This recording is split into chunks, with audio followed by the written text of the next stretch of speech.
EP. ജയരാജനുമായി business ബന്ധമില്ലെന്ന് തിരുവനന്തപുരത്തെ NDA സ്ഥാനാർത്ഥി രാജീവ് ചന്ദ്രശേഖർ.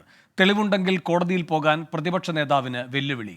പൊഴിയൂരിലെ പ്രശ്നം പരിഹരിച്ചതിൽ ചട്ടലംഘനമുണ്ടായെങ്കിൽ തെരഞ്ഞെടുപ്പ് കമ്മീഷനെ സമീപിക്കാമെന്നും 24 മീറ്റ് ദി കാൻഡിഡേറ്റിൽ രാജീവ് ചന്ദ്രശേഖർ പറഞ്ഞു. ഞാൻ പറഞ്ഞിട്ടുണ്ട്, ഞാൻ അദ്ദേഹത്തിനെ മീറ്റ് ചെയ്തിട്ടില്ല. അല്ലല്ല, ഞാൻ പറഞ്ഞത് ഭാര്യ അങ്ങനെ ഒരു ബിസിനസ് ഭാര്യ അവരെ മീറ്റ് ചെയ്തിട്ടില്ല, ആരും മീറ്റ് ചെയ്തില്ല. ഇതൊരു ഇമാജിനേഷൻ അല്ല, ഒരു ബിസിനസ് എഗ്രിമെന്റ്.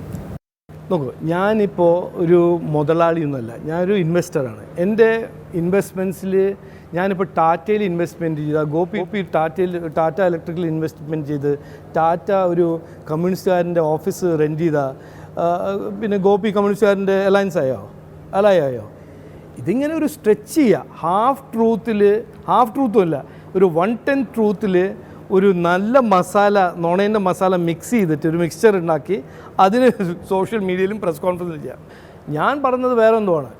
ഇതിനൊരു ഡിറ്റർമിനേഷനും ഒരു ഫോക്കസും ഒരു ഫോളോ അപ്പ് ഉണ്ടെങ്കിൽ അതൊരു കോൺഗ്രസ് എം പിക്കും ചെയ്യാൻ പറ്റും, അതൊരു ലെഫ്റ്റ് എം പിക്കും ചെയ്യാൻ പറ്റും. അങ്ങനെ ഒരു ഇൻട്രസ്റ്റ് ഉണ്ടായിരുന്നില്ല, ഞാൻ ചെയ്തു. അതുകൊണ്ട് ഇപ്പോൾ പെട്ടെന്ന് എല്ലാവരുടെയും റഡാറിൽ ഈ ഇഷ്യൂ ആണ് മെയിൻ സ്ട്രീം ഇഷ്യൂ. ഞാനത് സ്വാഗതം ചെയ്യുന്നു. ഇതിൽ എനിക്കൊരു പ്രോബ്ലമില്ല.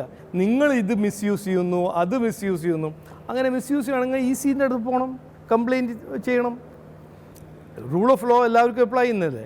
ഇത് വെറുതെ എന്തെങ്കിലും പറഞ്ഞ് ഇങ്ങനെ ഓടിപ്പോയി ഒരു ഇൻവെൻറ്റോ മിസ്ഇൻഫർമേഷൻ ചെയ്ത് അങ്ങോട്ട് ഓടിപ്പോകുന്നത് അത് ശരിയല്ല. അതായത് നിയമപരമായി വന്നാൽ നിയമപരമായി നേരിടും. ഓഫ് കോഴ്സ് അതല്ലേ ചെയ്യേണ്ടത്. ഷഫീദ് റാവുത്തർ തിരുവനന്തപുരത്ത് നിന്ന് കൂടുതൽ വിവരങ്ങളുമായി ചേരുന്നു. ഷഫീദ്, ഒരു ചോദ്യത്തിന് കോടതിയിലേക്ക് പോകാൻ പറയുന്നു, മറ്റൊരു ചോദ്യത്തിന് തെരഞ്ഞെടുപ്പ് കമ്മീഷനെ സമീപിക്കാൻ പറയുന്നു. അതല്ലാതെ ഉയരുന്ന ആരോപണങ്ങൾക്കും വിമർശനങ്ങൾക്കും കൃത്യമായ മറുപടി രാജീവ് ചന്ദ്രശേഖർ നൽകുന്നുണ്ടോ? വേണു, ഇക്കാര്യത്തിൽ ഏറ്റവും പ്രധാനപ്പെട്ട കാര്യം ഈ ലോക്സഭാ തെരഞ്ഞെടുപ്പിൽ ഏറ്റവും കൂടുതൽ ചർച്ചയായ ഒരു വിഷയമായിരുന്നു ഇ.പി. ജയരാജൻ രാജീവ് ചന്ദ്രശേഖർ ബിസിനസ് ബന്ധമെന്നുള്ളത്. ആ വിഷയത്തിലടക്കം അദ്ദേഹം പ്രതിപക്ഷ നേതാവിനെ വെല്ലുവിളിക്കുകയാണ് കോടതിയിൽ പോകാൻ. പക്ഷേ അതിനുമപ്പുറത്തേക്ക് ആ വിഷയത്തിന്റെ ആഴത്തിലേക്ക് ഇറങ്ങിച്ചെന്ന് ഏതെങ്കിലും തരത്തിൽ രാഷ്ട്രീയമായി അതിനെ പ്രതിരോധിക്കാനുള്ള ഒരു നിലയിലേക്ക് രാജീവ് ചന്ദ്രശേഖർ എത്തുന്നില്ല എന്നുള്ളത് ഏറ്റവും ശ്രദ്ധേയമായിട്ടുള്ള കാര്യം. ഈ മീറ്റ് ദ കാൻഡിഡേറ്റ് എന്ന 24 ഇലക്ഷൻ പരിപാടിയിൽ സംസാരിക്കുമ്പോൾ അദ്ദേഹം പ്രധാനമായും തിരുവനന്തപുരത്ത് ഉയർന്ന സംസ്ഥാനമാകെ പിന്നീട് കത്തിപ്പിടിച്ച 2 പ്രധാനപ്പെട്ട വിഷയങ്ങൾക്കും മറുപടി നൽകുന്നുണ്ട്. ആ മറുപടി ഇങ്ങനെയാണ്. അതിൽ രാജീവ് ചന്ദ്രശേഖർ ബിസിനസ് ബന്ധത്തിൽ അദ്ദേഹം പറയുന്നത് ഇ.പി. ജയരാജനുമായി തനിക്ക് ബിസിനസ് ബന്ധമില്ല, 10-1 സത്യത്തിൽ മസാല മിക്സ് ചെയ്ത് സോഷ്യൽ മീഡിയയിൽ പ്രചരിപ്പിക്കുകയാണ്. വൈദേഹം കമ്പനിയുമായി ബന്ധമുണ്ടെങ്കിൽ അതിന് തെളിവുണ്ടെങ്കിൽ പ്രതിപക്ഷ നേതാവ് കോടതിയിൽ പോകണം.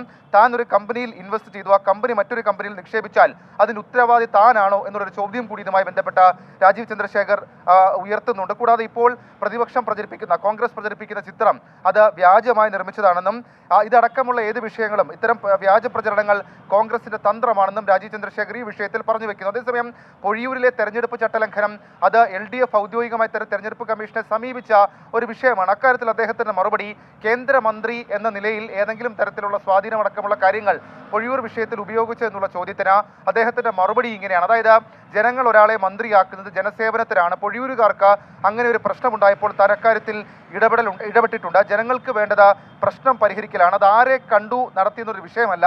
മാത്രമല്ല തനിക്ക് താല്പര്യമുള്ളതുകൊണ്ട് ഒരു പൊതുപ്രവർത്തകൻ എന്ന നിലയിൽ ആ വിഷയം പരിഹരിക്കാനുള്ള ഇടപെടൽ നടത്തിയെന്ന് അദ്ദേഹം പറയുന്നുണ്ട്. അതേസമയം ശശി തരൂർ മന്ത്രിയായിരുന്നു, അദ്ദേഹത്തിന് സർക്കാർ ഉണ്ടായിരുന്നുവെന്നും അന്ന് പൊഴിയൂരിലെ പ്രശ്നം പരിഹരിച്ചില്ല എന്നുള്ള കാര്യം അത് ശശി തരൂരിനെതിരെ ഒരു വിമർശനവുമായി അദ്ദേഹം ഉന്നയിക്കുന്നുണ്ട്. മറ്റു ചില വിഷയങ്ങളിൽ കൂടി രാജീവ് ചന്ദ്രശേഖർ അദ്ദേഹത്തിന്റെ നിലപാട് തുറന്ന് വ്യക്തമാക്കുന്നു. അതിൽ തിരുവനന്തപുരം മണ്ഡലത്തിൽ ത്രികോണ മത്സരമാണോ എന്നുള്ള ചോദ്യത്തിന് താൻ ഒരു എതിരാളിയെ മാത്രം കാണുന്നില്ല എന്നുള്ളതായിരുന്നു അദ്ദേഹത്തിന്റെ മറുപടി. കൂടാതെ പൗരത്വ ഭേദഗതി അടക്കമുള്ള വിഷയങ്ങളിൽ കൃത്യമായ നിലപാട് BJPക്ക് ഉണ്ടെന്നും BJP ഏതെങ്കിലും തരത്തിൽ ന്യൂനപക്ഷങ്ങളെ വേട്ടയാടുന്നില്ലെന്നും ന്യൂനപക്ഷങ്ങളെ ചേർത്ത് പിടിച്ചുകൊണ്ട് മുന്നോട്ട് പോവുകയാണെന്നും അതേസമയം കേരളത്തിൽ LDFും അതേപോലെ തന്നെ UDFും ജനങ്ങളുടെ മനസ്സിൽ BJP ഒരു ഭീകര രൂപമാക്കി കാണിക്കുകയാണ് എന്നുള്ള ഒരു കാര്യം കൂടി ഇതുമായി ബന്ധപ്പെട്ട് രാജീവ് ചന്ദ്രശേഖർ ഈ അഭിമുഖ പരിപാടിയിൽ കൂട്ടിച്ചേർക്കുന്നുണ്ട്. ശരി, ഷഫീദ് റാവുത്തറാണ് തിരുവനന്തപുരത്ത് നിന്ന് വിശദാംശങ്ങളുമായി ചേർന്നത്.